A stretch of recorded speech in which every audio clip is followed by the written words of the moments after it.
Welcome home to USA Global TV and Radio, a place where dreams take flight, with authentic storytelling, diverse perspectives and meaningful conversations, where global stories unite and bridges are built beyond all borders. Discover world-class education, entertainment, hope and inspiration. Together, we're building bridges worldwide. Subscribe to our channel, USA Global TV. Download our app, USA Global TV. Be our guest or join our team. Visit usaglobaltv.com. Thanks to our founder and executive producer, Dr. Jacqueline Kerbeck. Music score by Yeffy Tang from Cloud Road Music. Voiceover artist Mike Porter. Creative direction by Paul Garcia. USA Global TV and Radio. Your home for global connection. All rights reserved. This video and its contents are the exclusive property of USA Global TV and Radio. Unauthorized use, duplication or redistribution in any form is strictly prohibited.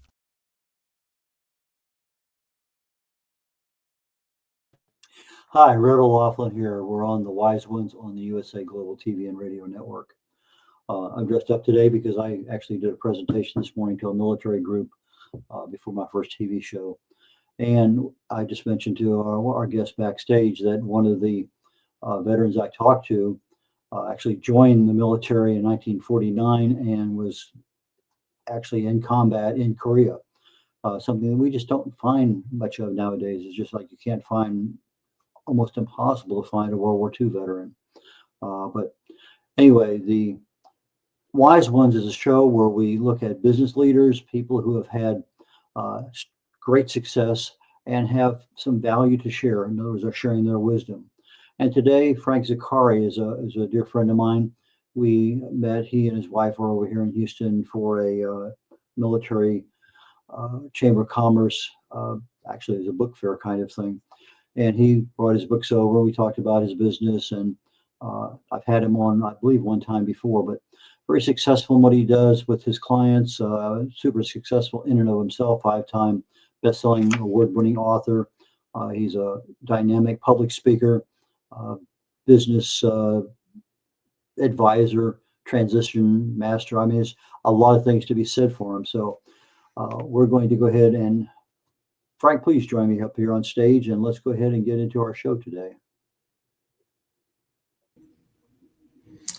Always good to see you, Red. As they say, always good to be seen rather than viewed. That's good. Okay, so let's cover the really interesting part first. You're a veteran, so why don't you take a minute and just tell us about your experiences in the military? I was at the end of the military draft. In fact, I was in the last draft when they occurred, and my lottery number was 10. Oh, wow. And I was had been accepted at Cornell. I went to a 2-year school first, and then I was accepted at Cornell. And I was so excited, right? I thought, this is it. I'm going to go to Cornell. How about that? Student deferments were gone. My lottery number was 10, and it was either go in the Army for 2 years and more than likely go to Vietnam, or enlist in another branch, but now it would be 4 years. So I enlisted in the Air Force as a military medic at the end of the Vietnam War.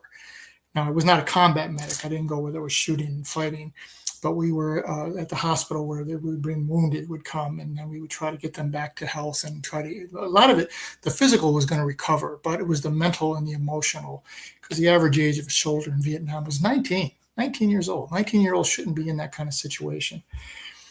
I then was in charge of the pediatric clinic for 2 years after being overseas, and it was one of the best learning experiences of my life, because the colonel came in and he said, Frank, we want you to run the pediatric clinic. And I was an E4. And I said to him, well, sir, with all due respect, doesn't someone with a higher rank usually do this? And he said, yeah, and usually, but I think you can do it. And so I said, again, sir, with all due respect, does the higher ranking people not want this job? 90 sick children a day. And he laughed and he said, you're very astute, Frank. That's why I want you to do this. And, oh, by the way, you have no staff, but we're going to get volunteers from the Red Cross to come and help you. And he said, now this is what you're going to have to, here's your challenge. Not that 90 sick children a day wasn't a big enough challenge. He said, you're going to have to explain to them why we do what we do, how you're going to support them, and what you're going to do to support them, right? And they're volunteers, so they don't have to come back. They don't have to give you a reason why they don't show up. So you're going to have to learn how to collaborate very quickly.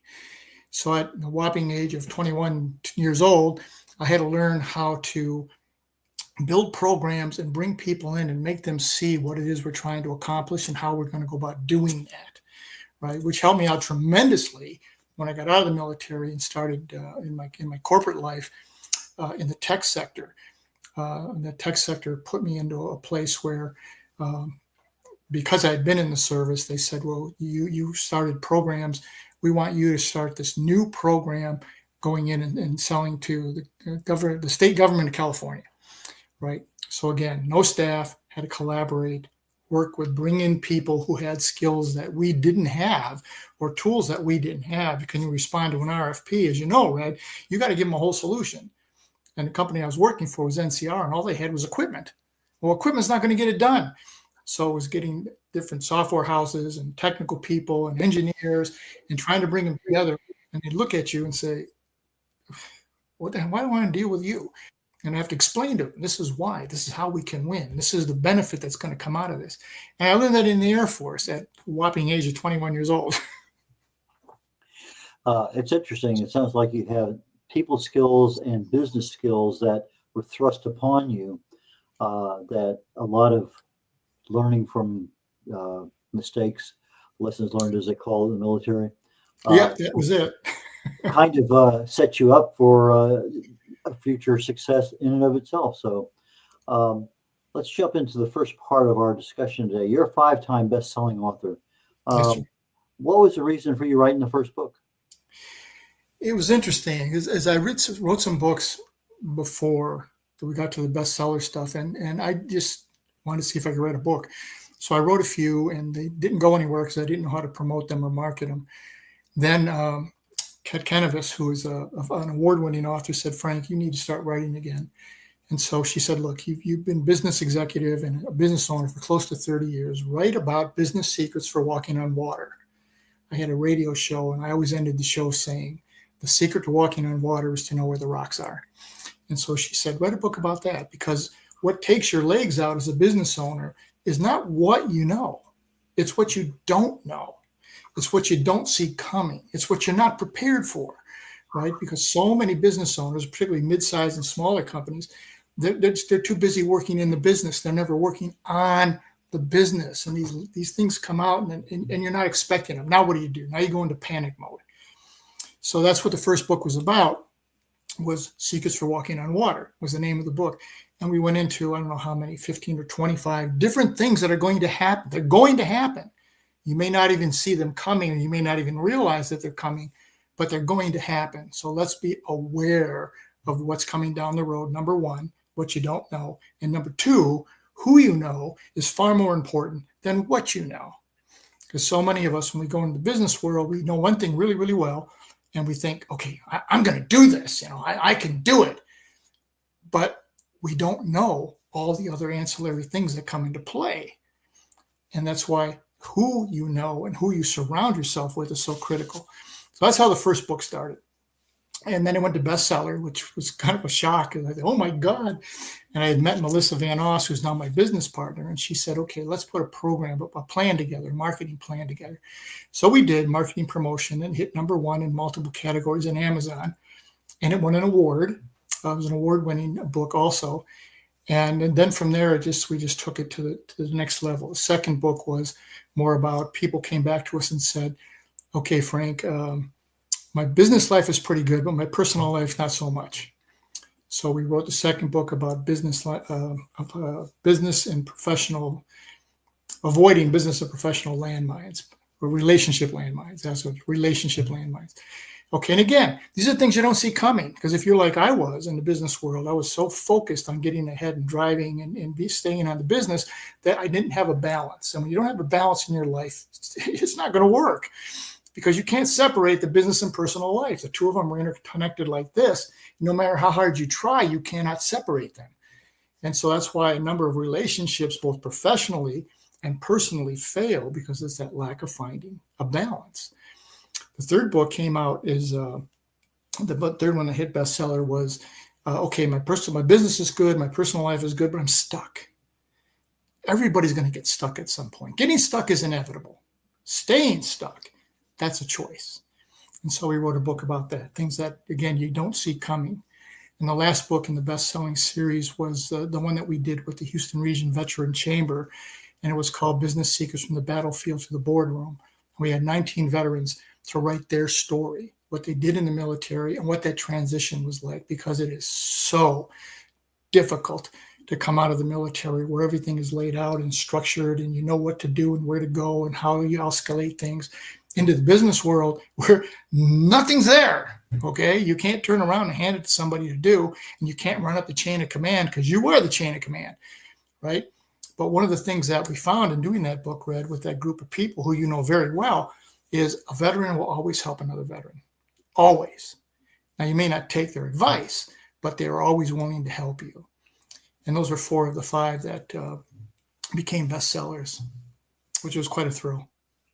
Okay, so you wrote these books, great success, and you've kind of wrapped this all up into the business that you're doing now with offering other authors the benefit of your knowledge, your experience, your wisdom in being able to have them have their individual success with attaining award-winning, best-selling, more sales, whatever it may happen to be.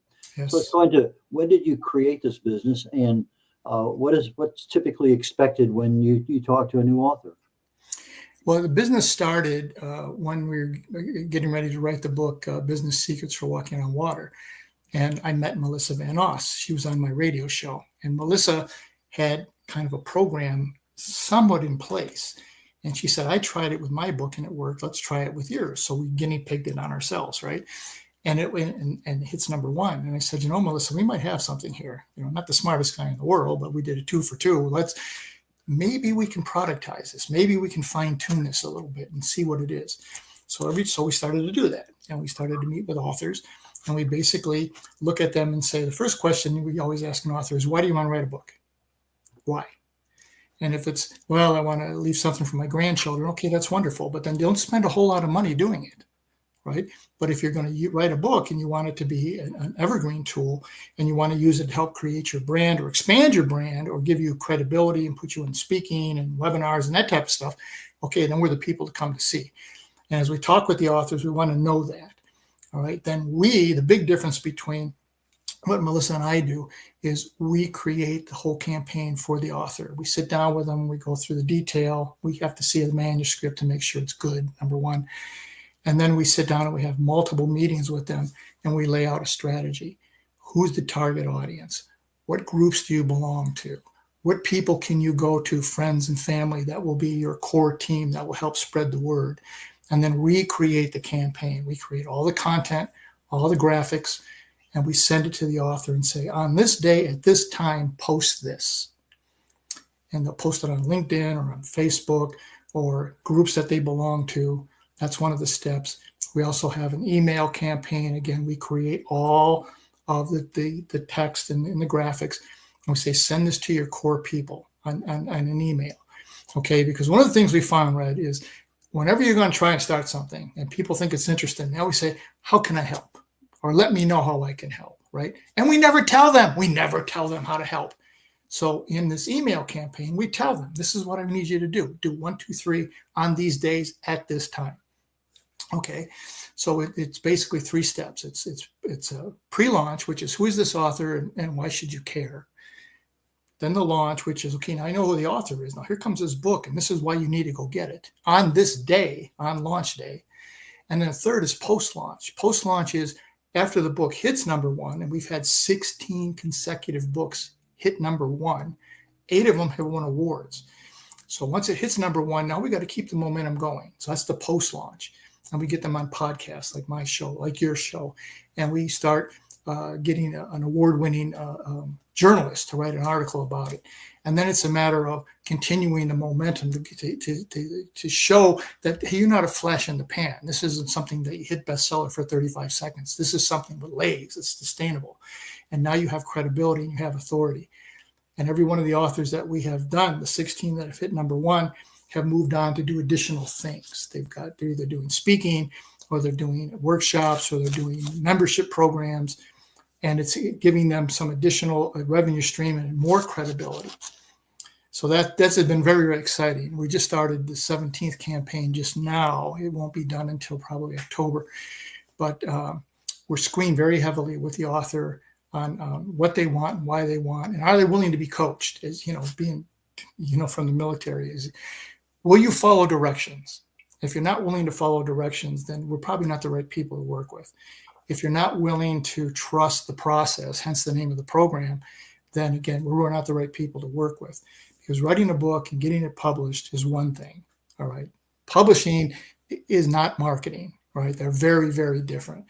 And so many people believe that once they get it published, the publisher, they're going to do our marketing for us, okay? Well, no, they're not. They're not. Publisher's job is to get the book ready, get it finished. Then the marketing falls on you, the author. And so many of us don't know how to do that. It's hard enough writing the book. Now I got to market the book. I don't know how to do that. What do I do? And so that's where you get people who've been where you want to go. And now Melissa and I have done this 16 consecutive times. We started to build a nice reputation, and we're building a nice pipeline. And as we sit down with the author, we say to them, before we're going to jump into the campaign, let's step through what it is you're trying to get to. What message are you trying to say? Are you actually saying that message, right? And then if they need help, if they need a publisher, we have publishers on our team. We've got editors, we've got formatters, we have cover designers that we can direct to them, that we have used, because we don't do anything unless we've actually used it and done it ourselves. So there's none of this, well, we think this guy's pretty good. We know he's pretty good because we used him. That makes sense? So your company is the one creating the content for the social media marketing, for the email campaigns, for the pre-launch, for the post-launch. So that means that you probably have certain genres that you prefer and certain genres you avoid. That's a real interesting question, because we get asked that quite a bit. Now, what's been really interesting, Red, is we have done quantum physics, we have done science fiction, we have done a sales book, we have done self-help, personal transformation books. And one of the things we're finding is the genre doesn't matter as much as the process, because the process works, right? The genre is, who else do we have to reach out to? And that's where we look at the author and say, what groups do you belong to? So if you write the one on quantum theory, that book, she said, well, I belong to all these scientific groups. And I said, okay, well, let's make sure that we get them into the queue so that we're contacting them or reaching out to them, right? And then who's on your email list? Well, there's all these scientists. Okay, good. Well, let's go out and get them. So it's a collaborative effort with the author saying, what is it, number one, again, why do you want to write this, and who's going to be interested in getting it? So we had one guy who said, well, Frank, you've never done a nonfiction book, or done a fiction book, I'm sorry. And we said, well, yeah, we have. We've done 3. And so we've done fiction, nonfiction, scientific, personal development, sales. It really doesn't matter the genre, because it's the process that we're doing, because we're not writing the book. We're marketing and promoting the book. Does that make sense? Yes. We had a guy on last week who does similar things to you, that very successful. But his focus is getting books in bookstores and having the bookstores get the sales for them. But in the process, he's also developing creating the social media content, not the email campaign, but he does create websites. And I think what else?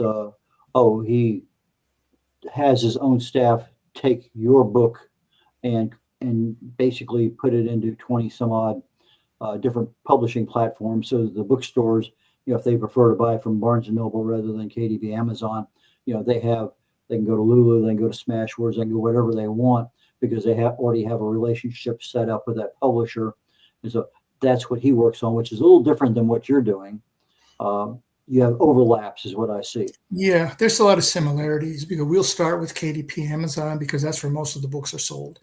But, however, we do go to Ingram Sparks and have use their distribution channel if that's what the author wants to do.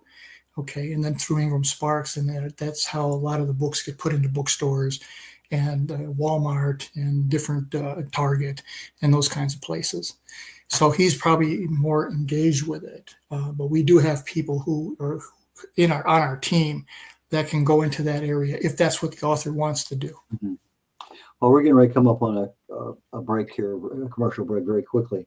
While we're getting ready for that, trust the process is a theme that I see when I look at your website when we talk. And so when we come back, let's talk about trust the process just right after this commercial break. USA Global TV and Radio proudly presents our partner and sponsor, Mr. Philip Sykes and the British School of Excellence. Building confidence, changing lives. And now, proudly presenting The Polished Professional. On a transformative journey with the British School of Excellence's comprehensive suite of masterclasses, crafted to elevate your professional and personal life. 8 outstanding modules will elevate you to the next level. Module 1, Exploring Life's Purpose, delves into the depths of self-discovery, guiding you to chart your unique path to fulfillment and success. Module 2, Mastering Professional Presence and Confidence. This masterclass is a deep dive into the art of self-assurance and commanding presence, which is essential for standing out in today's competitive landscape. Module 3, Learn the secrets of visual impact, how to curate a personal style that amplifies your professional brand. Module 4, Mastering Professional Etiquette and Communication Excellence, navigating the nuances of corporate interaction with grace and tact. Module 5, Elegance in Eloquence. We impart powerful techniques to captivate and persuade any audience with your oratory skills. Module 6, Unlock the potential of your emotional intelligence, EQ, and harness the ability to connect, empathize, and lead with emotional savvy. Module 7, Mastering DISC, building a gateway to understanding behavioral styles, fostering better personal and professional relationships. Module 8, Mastery in Dining Etiquette, building your confidence to perfect the subtleties of dining with finesse, enhancing your social savviness at any table. Step into the Polished Professional program where poise, elegance, and excellence aren't just taught, they're instilled for life. Join us to redefine your potential and polish your professional edge. To learn more, go to thebritishschoolofexcellence.com. The British School of Excellence are investors in people. Let us invest in you.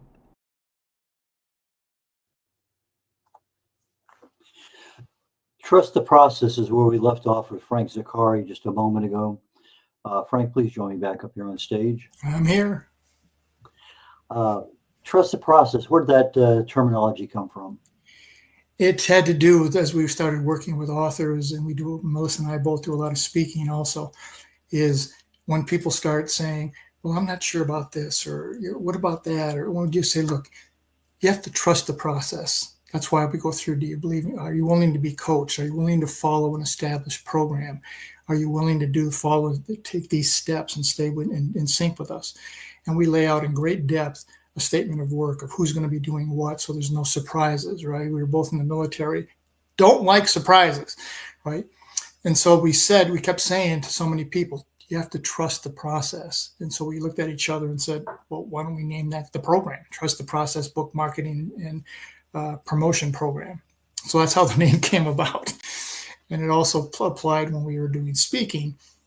Most people would say, well, what do you talk about? And we'd say, well, we talk about resiliency and confidence and positive relationships and believing in yourself and going forward and identifying with people who've been where you want to go, right? Again, you have to trust the process in life and trust that you're on a path, and then trust people who can help you to get to where it is you want to go. That make sense? Absolutely. We were talking backstage just before the show started about what are the real keys to success. And that was one of the areas you want to make sure we talked about today. So let's open that up right now where we have plenty of time to talk about it. Perfect. I just did a talk at North Carolina Central University in Durham, about 4 miles from Duke, right? So it's the first time I've ever been to Durham. I've been to North Carolina, but not to Durham before. And the talk was the cornerstones for success. And throughout your life, as you get as old as we are, Red, you've been through a lot. We made a lot of mistakes. We stepped on a lot of landmines, but we've learned. And the thing that we found, and the talk was all about, was the 3 cornerstones were resiliency. Resiliency allows you to rise after setbacks. It's not avoiding failure or disappointment, because that's life. It's going to happen. It's, can you pick yourself up? Can you continue moving forward? That's what resiliency was about. So that's the first one. The second one was confidence. And confidence is the belief in your ability that you are going to get through whatever it is that you're trying to do, providing you are willing to put in the work. And we see this so many times. I got up off the mat. I want to do this, but that doing all these things that's too hard. This is what's necessary to get there. I think Kobe Bryant said that confidence comes from preparation, and the more you put in the work, the better off you're going to be. And in this talk, Red, we showed, put up on the display.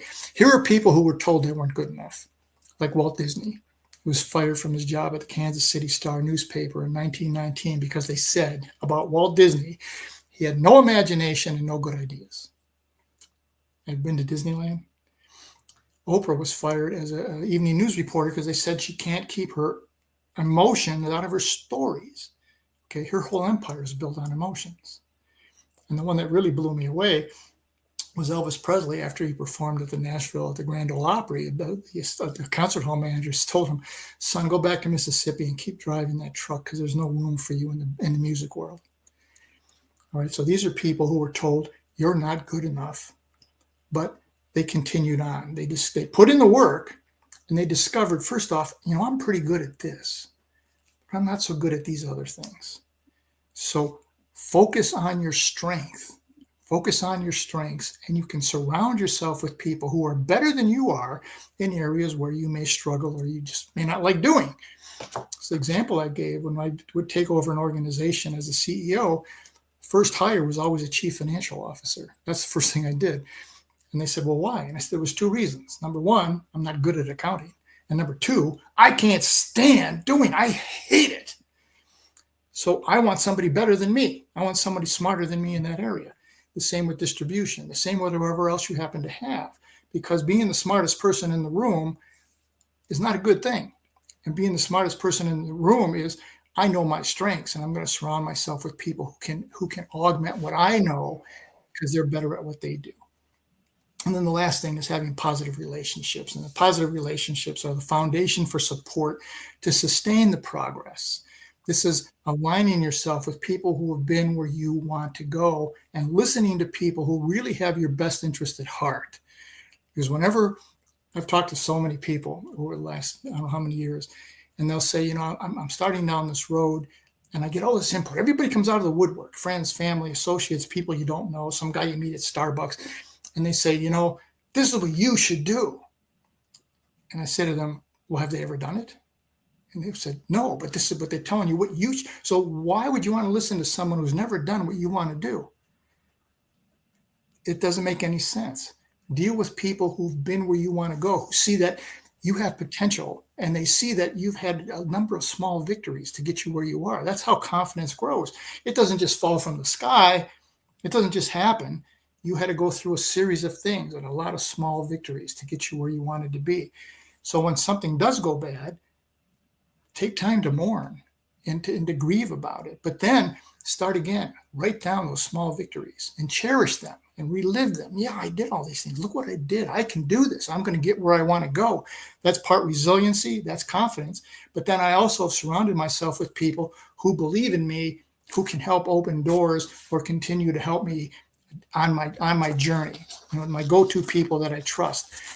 And this is something I learned being a veteran, is that, as we said in the beginning, veterans will always help each other. If you go to a veteran, when we first get out of the military, when you first start a business, you think, I have to do it all myself. And then you realize, I can't do it all myself. And so you look for who can help me. And with veterans, we all help each other. Again, you may not take the advice, but the veteran is always going to help you. And those are the kind of people you have to surround yourself with. And then in this talk, we said, okay, well, the audience said to me, well, what's next? I said, okay, there's 3 things you can do tomorrow. Reflect and reframe on a recent setback. What was something that happened that didn't quite go well? And instead of thinking, why did this happen to me? Think about, what did it happen for me? What can I learn from what occurred here? That's the first one. The second one was take one action to build confidence. Okay, and that could be something simple. That's like getting up an hour early and meditating, or doing yoga, or doing a bike ride, or taking a hike, or streaming or binge watching some TV show, something that puts you in a positive frame of mind to get your confidence back. Okay, I'm relaxed. I can start rebuilding again. And the third thing we said was reach out to somebody, a contact of yours, and sustain that relationship and expand on that relationship, because these are the people who really believe in you and that want you to succeed.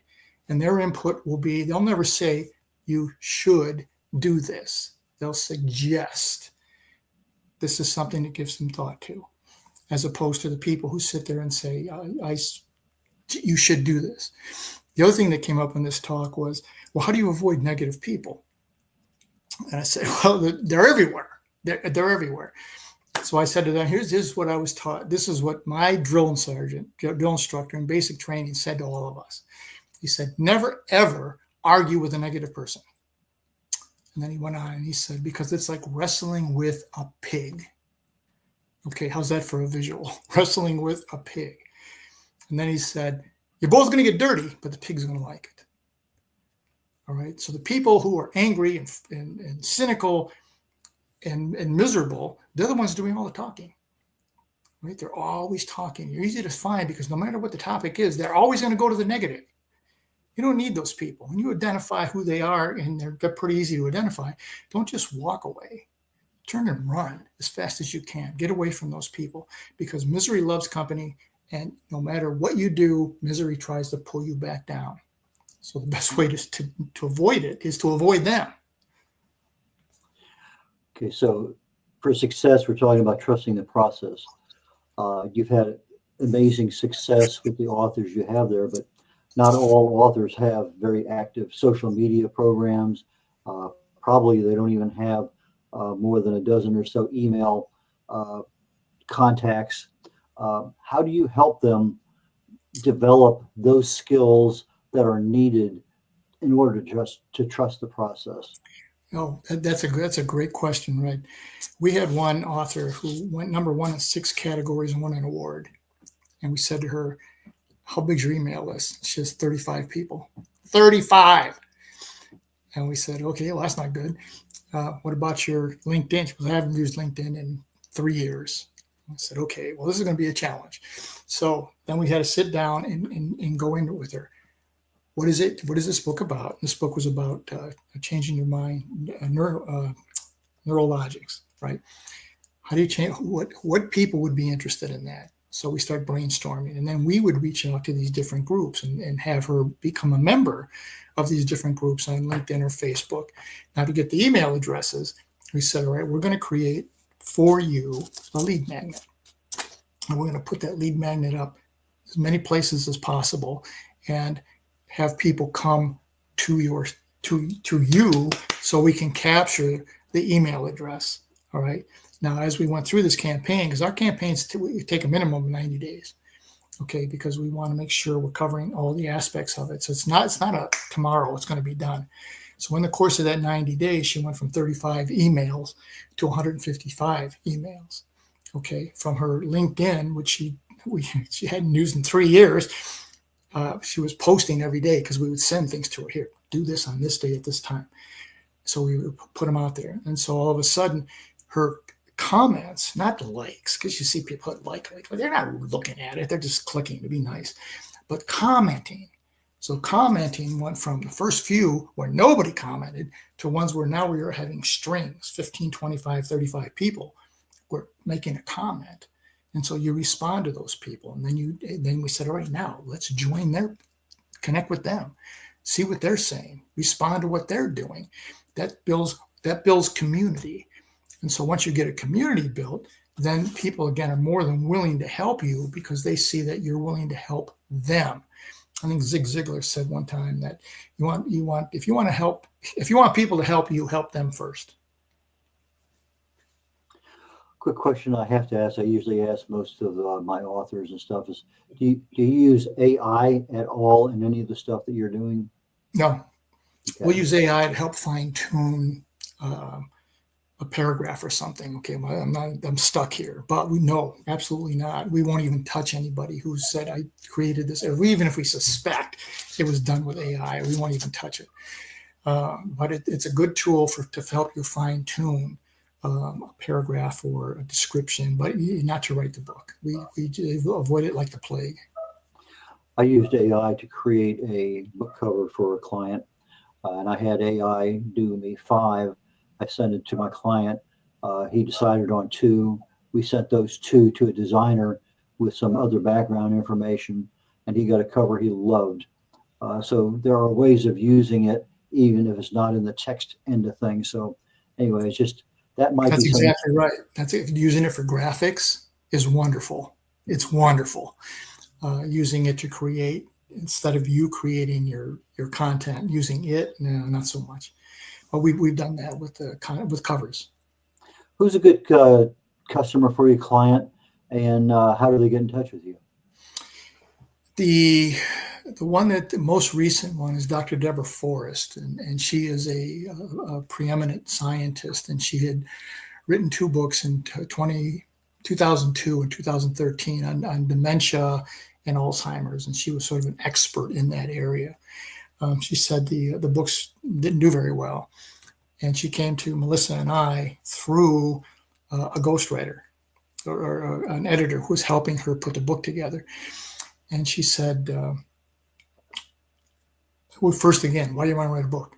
And she said, well, I want to pivot in my life. I don't want to be working in the research lab anymore. I want to do talks and I want to do workshops and that type of stuff. All right. So that's how she connected with us. And then we said, all right, well, let's look at what is it. Now that we know what you want to do, we can put a campaign together to get you where you want to be. And she went #1 at Amazon in 13 categories, and she just won a national award. And her book was called The Cosmic River. And this was a big stepping out for her, except from the Alzheimer dementia world, because the Cosmic River has to do with the energy field from the universe that surrounds all of us, and the ability to learn how to step into the energy field, which could help improve your life. Okay, a lot of people think that's woo-woo stuff, but there's so much evidence that it does in fact work.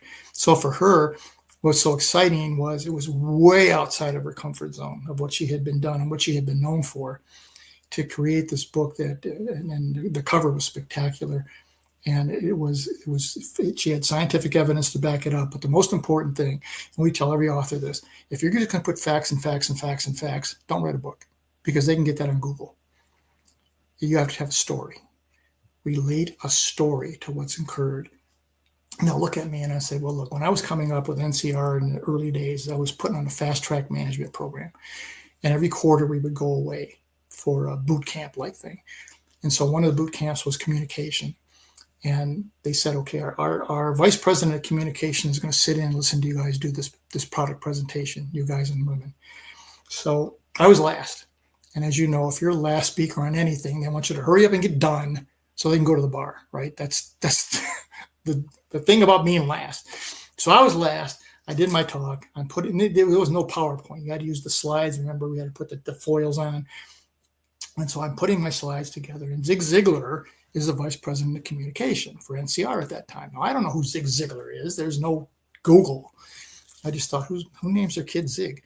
So he walks up to me while I'm standing putting my stuff together. And he said, Frank, you speak very well. And I thought, well, thank you.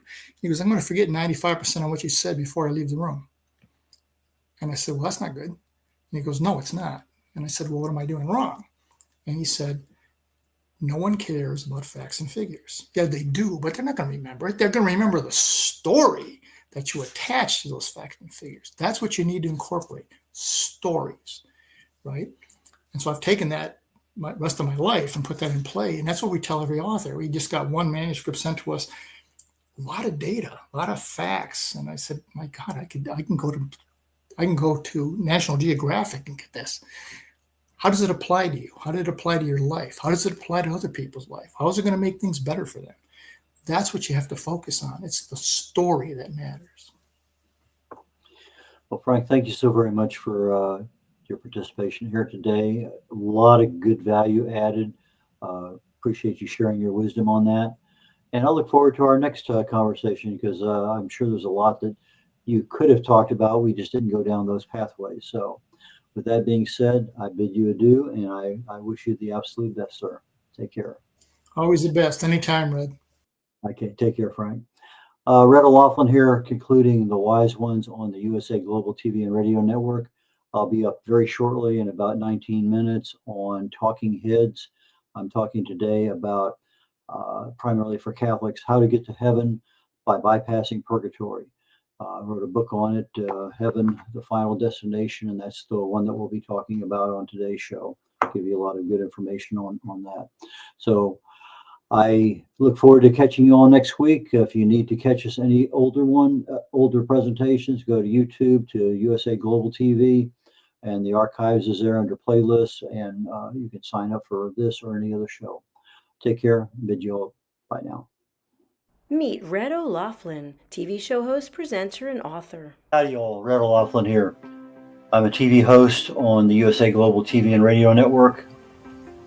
Red has 3 weekly shows every Thursday. I've been a TV host now with USA Global probably maybe just a little over 3 years. Probably, I know for sure, 250, 300 shows.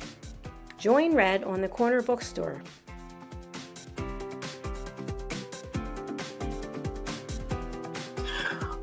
The Corner Bookstore is one where we talk to authors, publicists, publishers, editors, cover designers, anybody associated with the writing and authoring book production business. You have somebody in that area, I can help you with regard to getting your book done, getting it published, working with you on a cover. A lot of things I can help people with, and I have probably maybe published over 40 books for people so far. Join Red on the Wise Ones.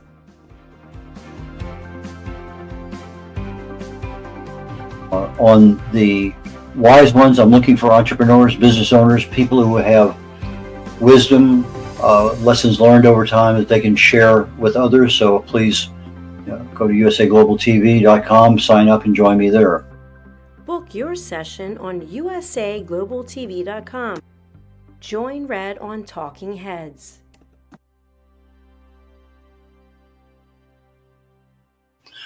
On Talking Heads, I take my experience. I fell in love with chemistry many years ago, got a degree in it, got an invitation to Vietnam, never practiced chemistry per se, but I did get a chance when my wife was going through chemo to get back into the chemical end of things. I started looking for cause and effect relationships.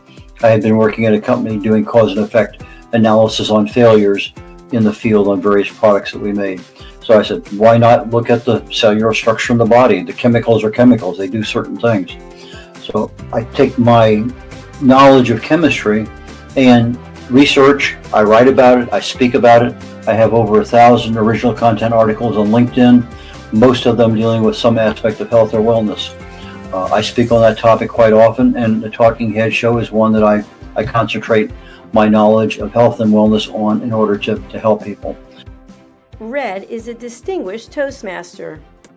As a distinguished Toastmaster, I help people get their speeches developed. The presentation is something that I critique all the time with Toastmasters. It's one of those skills that I have. I can easily help you on that one. So from the position of writing, publishing, book coach, speaking, and being a keynote speaker at an event or virtually, depending on how things work out.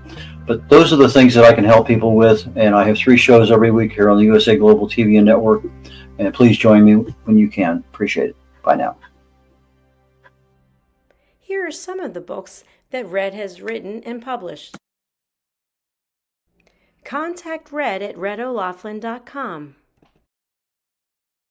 Thank you, viewers and listeners of USA Global TV and Radio, for joining us today. We're honoured to have your time and attention as part of our global community. At USA Global TV and Radio, we believe in the power of authentic conversations, meaningful connections, and creating a world of possibilities together. Want to be part of something bigger? Join our team of elevated listeners at usaglobaltv.com, a space where your voice matters and your ability to listen transforms relationships. Stay connected with us across all our platforms for thought-provoking discussions, expert insights, and empowering stories. Subscribe to our channels at youtube.com/c/USA Global TV. Follow us on social media and explore the endless opportunities we're creating for growth, learning, and inspiration. Together, we're not just broadcasting, we're building bridges and changing lives one conversation at a time. For inquiries, contact us at info@usaglobaltv.com. Music by Johnny Dyes. Produced by Executive Producer and Director Dr. Jacqueline Kerbeck. Voiceover by Mike Porter. Creative Direction by Paul Garcia. All rights reserved. Copyright 2025. Visit usaglobaltv.com to view our full terms and conditions.